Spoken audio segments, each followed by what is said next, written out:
Hi everybody, I hope you're doing well and staying safe. Today's short story is going to be called The Bus Driver Who Wanted to Be God by Etgar Keret. Here we go. This is the story about a bus driver who would never open the door of the bus for people who were late. Not for anybody. Not for repressed high school kids who'd run along the bus and stare at it longingly, and certainly not for high-strung people and windbreakers who'd bang on the door as if they were actually on time and it was the bus driver who was out of line.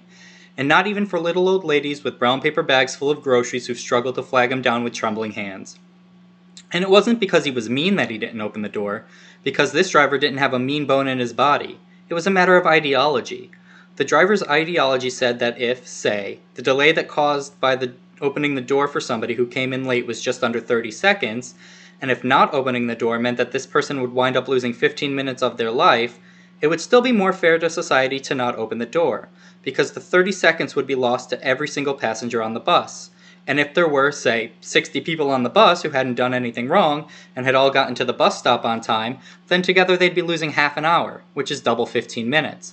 That was the only reason why he'd never opened the door. He knew that the passengers hadn't the slightest idea what his reason was, and that the people after the bus signaling him had no idea either. He also knew that most of them thought he was a son of a bitch, and that personally it would have been much easier for him to let them on, receive their smile and thanks.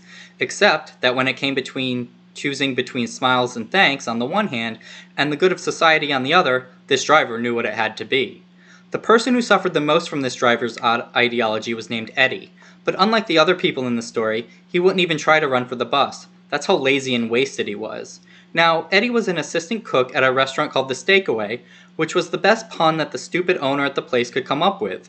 The food there was really nothing to write home about, but Eddie himself was a really nice guy.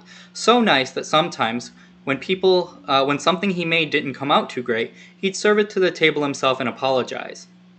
It was during one of these apologies that he met happiness, or at least a shot at happiness, in the form of a girl who was so sweet that she tried to finish the entire portion of roast beef that he brought her, just so he wouldn't feel bad. And this girl didn't want to tell him her name or give him his phone number, but she was sweet enough to agree to meet him the next day at 5 at a spot they decided together, at the Dolphinarium to be exact. Now, Eddie had this condition, one that had already caused him to miss out on all sorts of things in life. It wasn't one of those conditions where your adenoids get all swollen or anything like that, but still, it had caused him a lot of damage. This sickness always made him oversleep by 10 minutes, and no alarm clock did any good. That was why he was invariably late for work at the Steakaway, and our bus driver, the one who always chose the good of society over positive reinforcements on an individual level, except that this time, since happiness was at stake, Eddie decided to beat his condition, and instead of taking his afternoon nap, he stayed awake and watched television. Just to be on the safe side, he even lined up not one, but 3 alarm clocks and ordered a wake-up call to Boo. But this sickness was incurable, and Eddie fell asleep like a baby watching the Kiddie Channel. He woke up in a sweat to the screeching of a trillion alarm clocks, 10 minutes too late, rushed out of the house without stopping to change and towards the bus stop.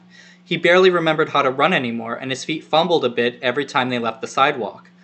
The last time he ran was before he discovered that he could cut gym class, which was about in the 6th grade. Except that, unlike in those gym classes, this time he ran like crazy, because now he had something to lose.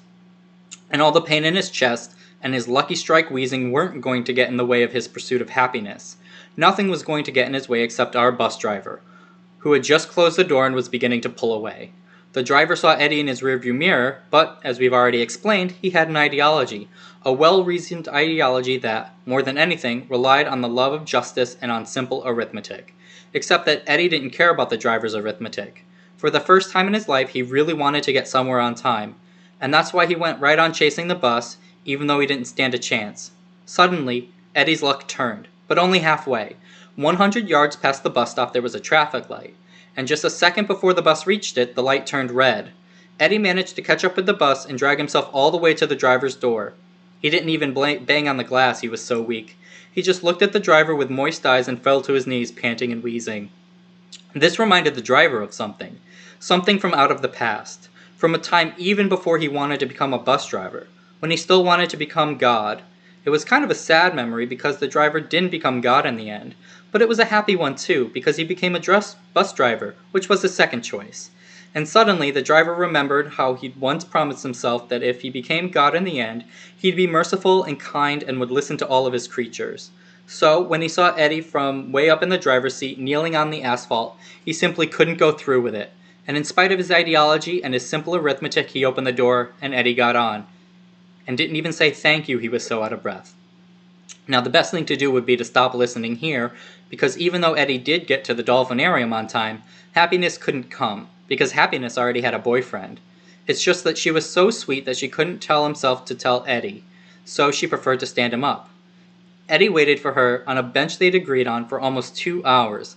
While he sat there, he kept thinking all sorts of depressing thoughts about life, and while he was at it, he just watched the sunset, which was a pretty good one, and thought about how Charlie horsed he was going to be later on. On his way back, when he was really desperate to get home, he saw the bus in the distance, pulling into the bus stop and letting passengers off, and he knew that even if he had the strength to run, he'd never catch up with it anyway. So he just kept walking slowly, feeling about 1,000,000 tired muscles with every step. And when he finally reached the bus stop, he saw that the bus was still there waiting for him. And even though the passengers were grumbling and shouting to get a move on, the driver waited for Eddie, and he didn't touch the accelerator till Eddie was seated. And when they started moving, he looked in the rearview mirror and gave Eddie a sad wink, which somehow made the whole thing almost bearable. I hope you enjoyed this story. Again, that was The Bus Driver Who Wanted to Be God by Etgar Keret. I appreciate you taking the time to listen to our stories, and I hope you stay safe. Thank you.